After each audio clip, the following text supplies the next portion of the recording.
Hey everybody, it is Professor Pipe Smoker, and it is about a week after Thanksgiving.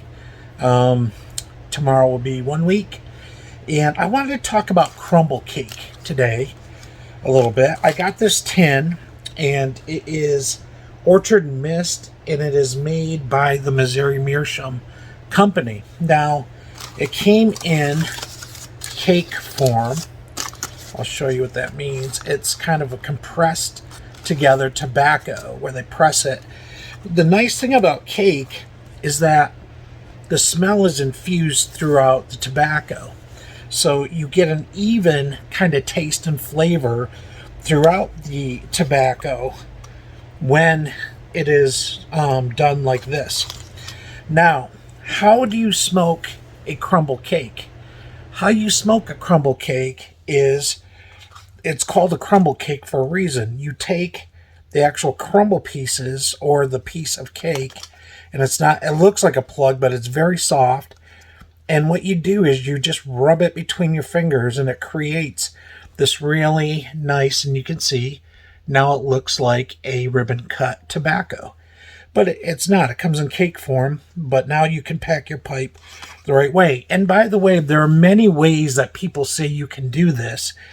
This is one way. Another way is just kind of take this package and put the bigger pieces in a certain order with the smaller. I don't do it that way. I actually crumble it because it's called a crumble cake. I actually crumble it. It's not a plug. And then I will pack the pipe with that. Now what I'm going to do is cut the video and I'm going to pack the pipe, and then I'll give you a little review about this Orchard Mist Missouri Meerschaum. It is the first time I'm actually smoking this, and so and I figured I should have done it in my Missouri Meerschaum pipes, but I thought, well, it looks like a peach, so I'm going to do it in my pumpkin pipe. So hang tight. Okay, I am back, and now I have this lit.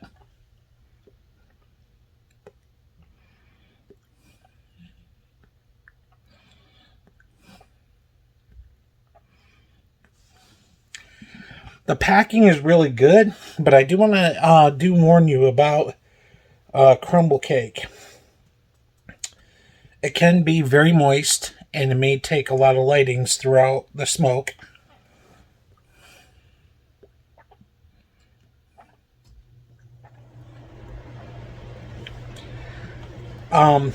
Because of the way it's manufactured, more moisture is kind of locked into the tobacco. You know, when there's a ribbon, it has air to dry out, and you can actually feel the moisture when you pick this up. Now, you can leave it out to dry. I did not do that because, you know, I always don't dry it out and then end up lighting 100 times, but it doesn't matter. Either way, just watch tongue bite if you're going to do it this way.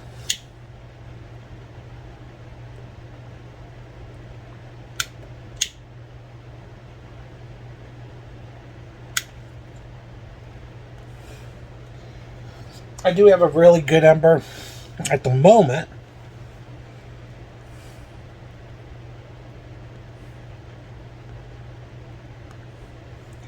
But if the tobacco is too wet, that ember can go out.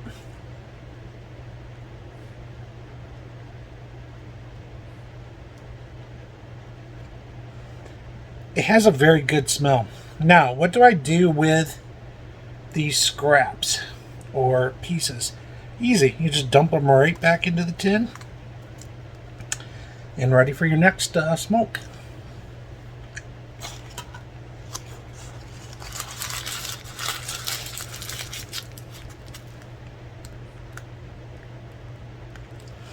You've kind of pre-crumbled the crumble cake. And then I just put the top back on, lock it down. This is what I'm currently smoking.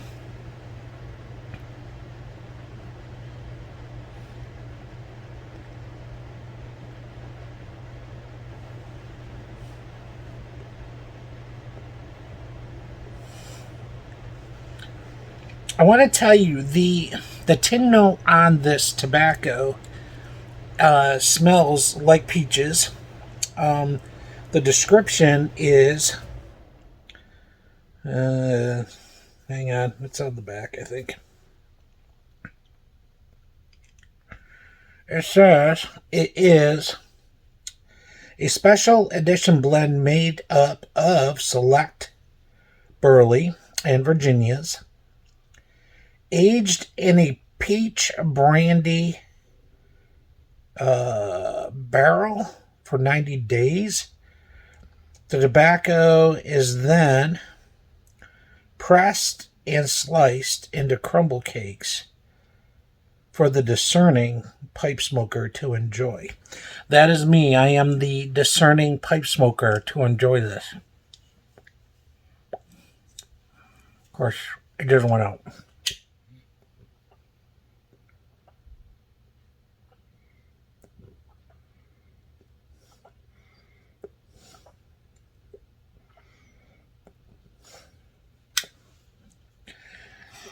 I want to tell you this. I smell the peach heavily sitting within the tin.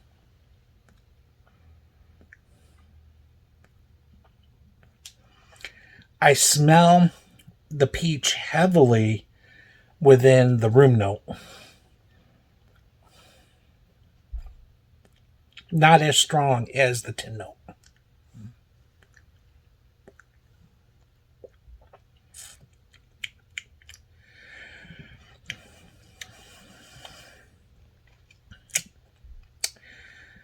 I will say this, taste-wise, it doesn't have a strong peach flavor.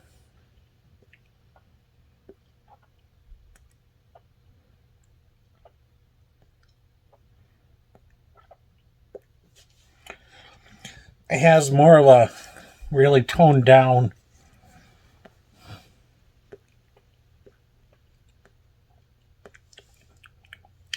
very light, very, very light flavor, very light peach.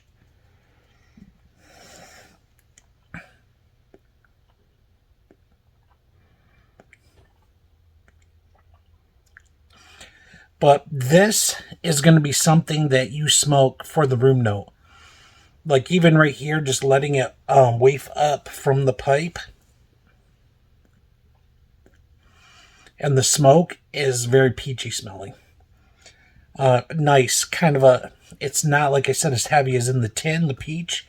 It's got a lighter smell of peach emanating around it.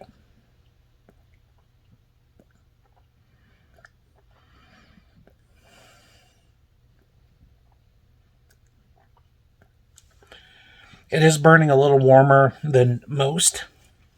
Once again, because I did not dry it out.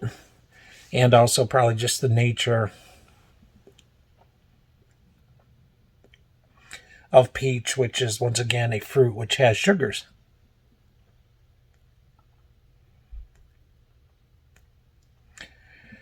So that's what I'm smoking right now. This is, it's not a bad smoke at all. I could see doing this occasionally. It's not going to be one of my go-tos.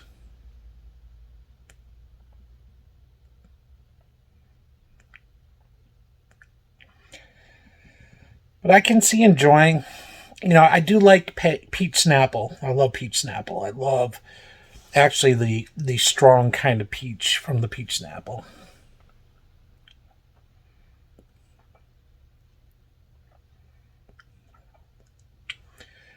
This kind of has that smell, but not the taste. The taste is more, more of the Burley and Virginias that it says in there.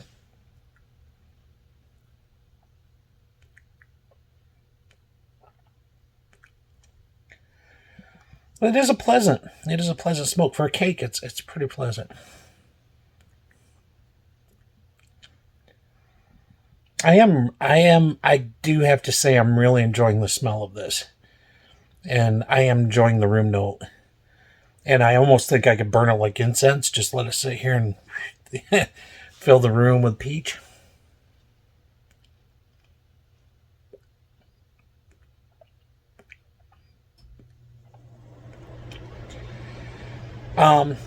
As far as the packing, I did get this right on the money. The packing on this is right where it should be.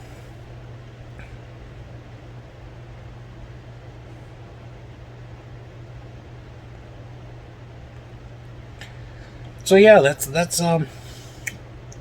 this is good. Once again, this is Orchard Mist by it is labeled by Missouri Meerschaum, but up at top, I think that's the Sutliff. No, Mac Baren. Yeah, a Mac Baren company. It's stamped on it as well. I like the Bulldog. That's funny. Georgia Bulldogs. It's pretty cool. So, packaging is really retro. I love it.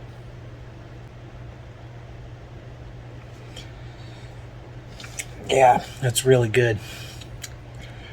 Hey, so let's have some musings. Well, the elections have passed, and the Republicans took the House.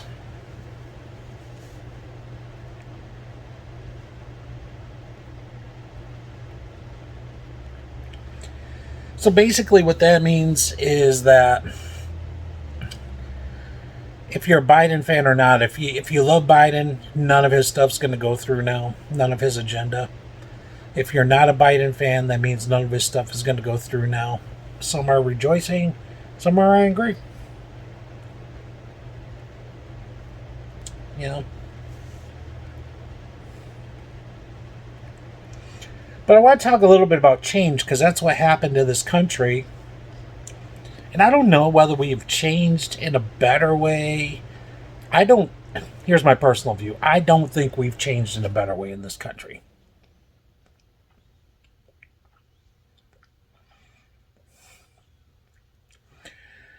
I grew up in the 80's.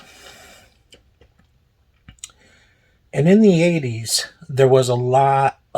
I thought there was a lot more kindness and compassion and a lot of stuff. And I think it was also because the 80's, we had a fear-based society, by the way, sporting the Atari shirt with the Japanese writing on the bottom. And I'm still a gamer. I grew up in the arcades. Those were the social places back when I was growing up. It wasn't on Messenger or Snapchat or TikTok or any of this other Twitter, Facebook. We cut our teeth in the arcade, a lot of us did, and that was where our social circle, if you were in that scene, was based out of. And I knew a lot of people would just go to the arcade, not even to play games, you would just go to hang out. And arcades were full, and I mean at the mall, at the local mall on a Friday and Saturday, man.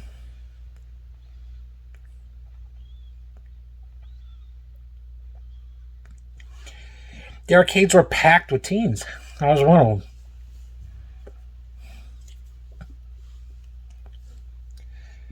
So my friends and me, we'd head out. I lived in Lindley. I was 45 minutes from the nearest mall, which was the Arnott Mall. Now I live like 10 minutes from the Arnott Mall. And they had an arcade at the time called Time Out. And you'd go up there, they had every game, every cool game. And, my mom would give me a $10 bill and for games, and then $5 to go maybe eat at, Burger King up in the mall.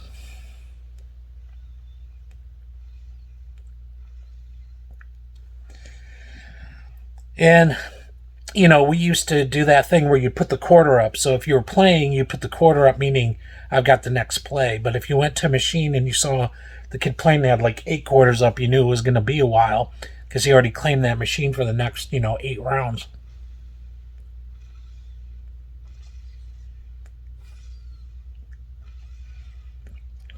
So I'd always start out with $5 in quarters and make my way around to, the various machines that were there. Fighting games. You also had like the Joust and, Miss Pac-Man, and you had the original Pac-Man. You had, I don't know. Obviously, you had like the skee ball table, the skee ball machines.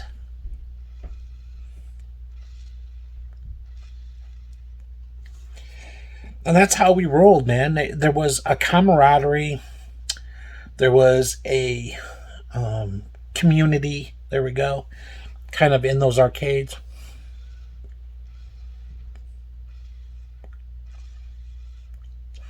It seemed like that whatever politics you were facing at school, which at the time when I went, it was the jocks, the freaks, and the geeks, or, just the regulars, people that weren't weird. So you had the jocks, ultra sports, you had the freaks, which were like the druggies and the heavy metal guys.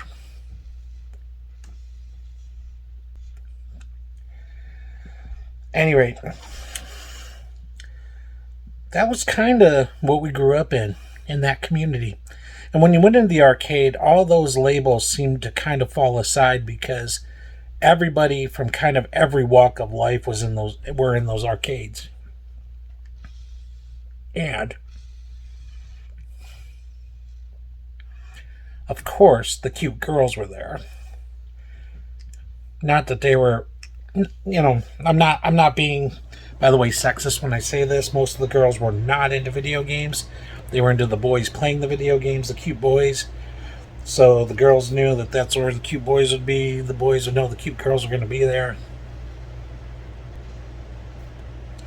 In my day, there were two places to meet members of the opposite sex. Oh, three. One was school, obviously. I always had a rule. And that rule even followed me through college. And that rule was, do not date anybody at your school. True story. I would never date anybody I went to school with. Like I said, it even followed me in college. I would not date anybody that I went to school with. I always saw that as, that's going to be bad news, if I date this girl or that girl or, whatever. So, that was a no-no for me. That was also a non-negotiable for me.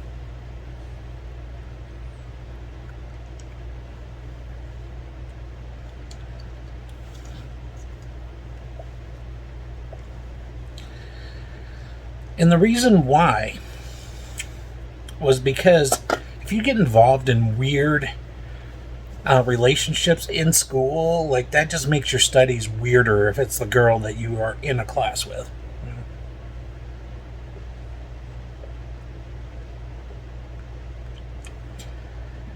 So if I went to the mall and say met somebody that was cute, I normally never had to worry about if they went to my school or not because I was 45 minutes away, which means they probably were not within where I go. And a lot of times I was right. They would either be horseheads or Myra girls. So school was one. The arcade was the other place to meet girls. And the third place was church. Oddly enough, the church I attended had a huge youth group, and for some reason, the Lord seemed to have blessed that youth group with a lot of cute girls.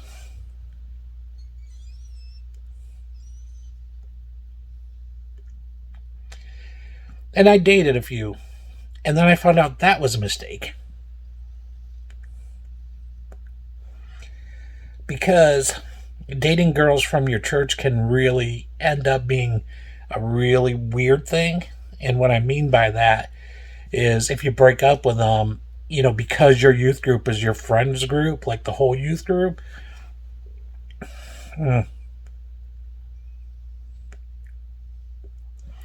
causes a whole other issues. See, we didn't have Messenger where it could say, oh, I don't think we should be together anymore. Like, if you wanted to break up, you either did it on the telephone, which sucked, or you had to do it in person, which sucked. So, it sounds like I never really dated, but I did. I dated a lot. I learned a lot.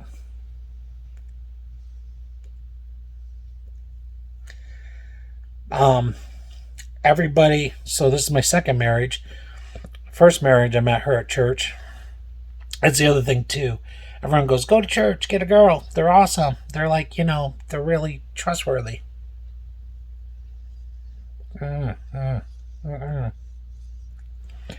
Here's my experience with church girls. They are more screwed up than the ones that don't go to church. It's true, and a lot of times they're at church because they screwed up so bad that they needed to get to church to repent.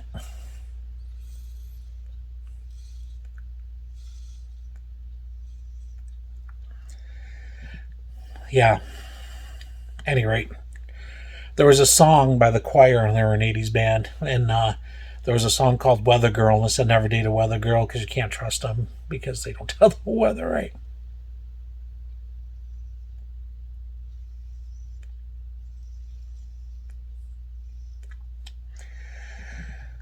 At any rate, that was my experience. And so in the 80's, and I'm getting back to my original point, in the 80's, we were very much conditioned to think that the world was going to end quickly by nuclear war.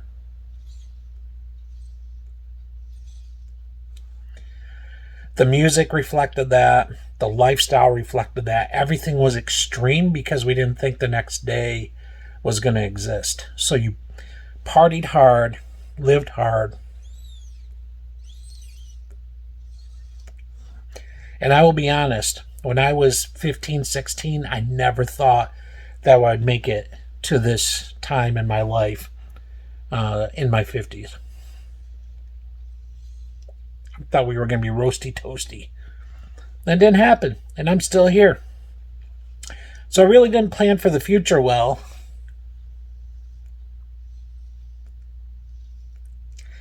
And the other part of that was I grew up in what I would call a apocalypse kind of household. What I mean by that is my parents were very, very, very religious.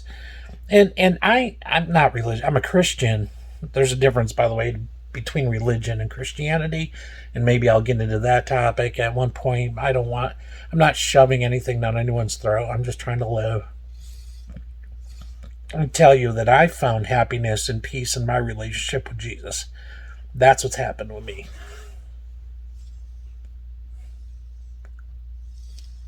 But my parents always told me the rapture was going to happen before I had a career in my life, basically. And they never planned for future. They never planned my life for future. They never planned to have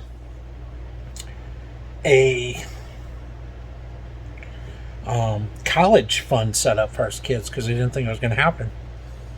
See, Jesus was going to come back and the apocalypse was going to happen and Armageddon was going to take place and all this stuff was going to go down and we were all going to die or be raptured up to heaven. Now, those are the two. We're either going to die or be raptured. So I grew up in this fear-based culture, fear-based society, in which everything looked like it was going to come to an end.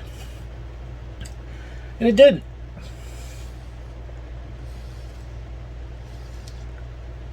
So nobody taught. I'm just going to tell you guys this. If you wonder why Gen X sucked at parenting and sucked at everything, not everything. I'm being very facetious when I say that. We actually did a lot of great for this country, and we still do. I'm doing a lot of great now for the homeless and a lot of different things. But if you want to know why we were so screwed up, is because we always lived in fear.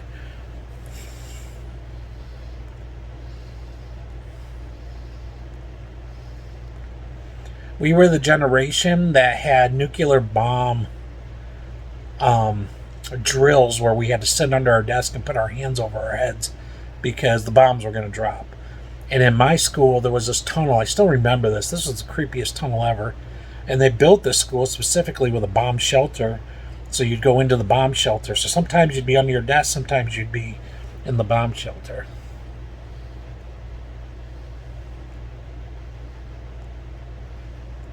Fallout shelter, they called them too.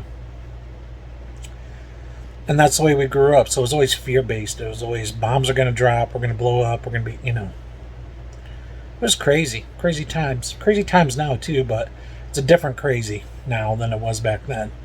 Crazy now is just the amount of hate in this country.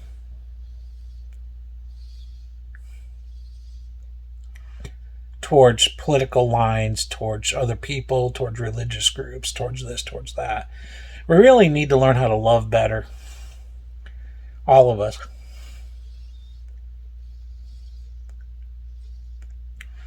I adopted my son. I was terrified to have children because of that. And I adopted my son knowing that I was going to have to raise him in the crazy. And every generation has their crazy, some more crazy than others. Well, this right now that's going on is really crazy.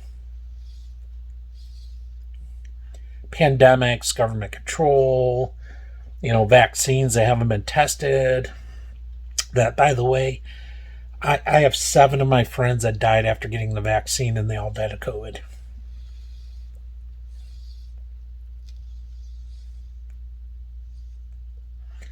So I'm not a vaccine person.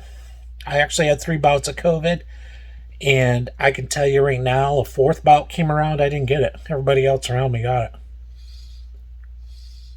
The person that was vaccinated on my team ended up with it really bad, laid up for almost 4 weeks.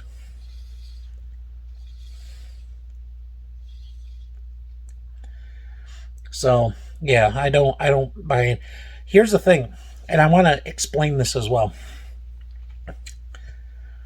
So, the world is crazy. It's not, we know. And the one thing is I'm not against vaccines. So people go, you're a Christian, you're anti-vax. No, I'm not. I will get a pneumonia vax. I mean, I've gotten vaccinated for a lot of stuff. I still got the vax mark on my arm, if anyone remembers the gun. I've got all that. What I'm not okay with is a vaccine that was rushed through that I know personally has probably killed and maimed some of my people and my friends that I love. I'm not okay with that.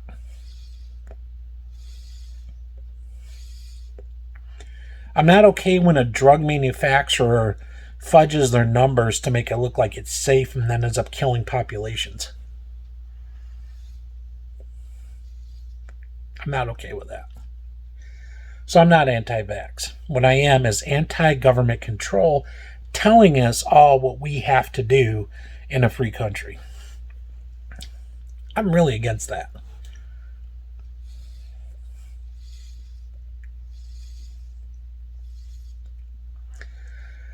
So that's my rant for today. We need to love better. We need to be better. We need to communicate better. And if you think Gen X is weird, it's just because we were more social back in the day. I hate talking on the phone. I hate being tethered to a device that keeps me connected constantly, where I'm just getting inundated with messages all the time. There used to be a time when you could take a break, man. If you didn't want to answer the phone, you just go take a walk and nobody could get a hold of you. And listen, here's the other thing. I never got abducted in a van for being out till 11 at night. All right? Nowadays, we think everybody's going to abduct us just because the media blows up one story in the Midwest, So we got to watch ourselves, people. And we got to be kinder, more loving, and every other thing towards one another. And I will tell you this. If we start... By the way, this is smoking beautifully. I know that was a squirrel moment, but this is a great smoke. I can guarantee you this. If we start loving each other more and highly regarding each other more than ourselves, and start bringing back where we respect one another and listen to one another and talk even if we don't agree, I will guarantee you this country can be a better place. And you will see a drop in violence and weird stuff that goes on every day.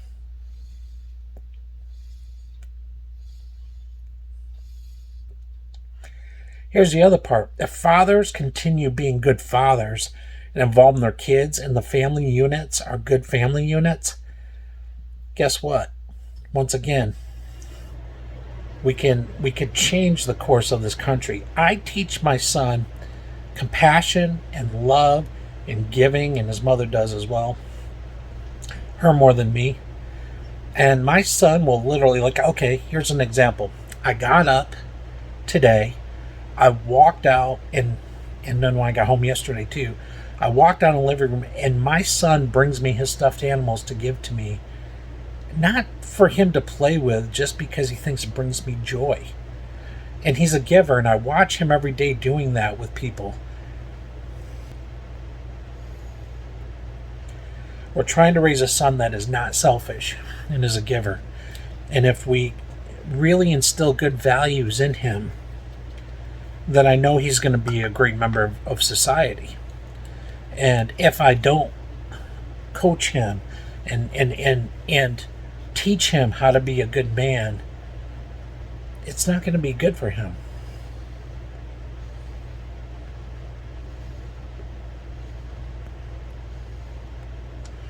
So every day I want to teach my son what it means to be a good human being to others. And if we did that as a society, and we listen, even when he's having a tantrum, I try to listen, even though it's like, rah, Just got to love and listen, people. That's really where it's at. So, I am Professor Pipe Smoker. I am smoking Missouri Meerschaum Orchard Mist, which is a McBaron company, in my pumpkin orange pipe. That is a Baracini. By the way, it was Halloween special edition this year. And I should be smoking my Christmas pipe, right? I don't know. So, I approve of this pipe. I approve of that. Not my favorite. Really good tin note. Very good room note. And for it being pretty wet, it is actually a very good smoke. I've only had to relight a couple of times. Mostly because I just kind of let it sit there and fizzle out a little bit, and because I left it a little wet. But I also hope that this video helped whoever know how to pack and actually smoke a crumble cake. And I will see you guys on the next video.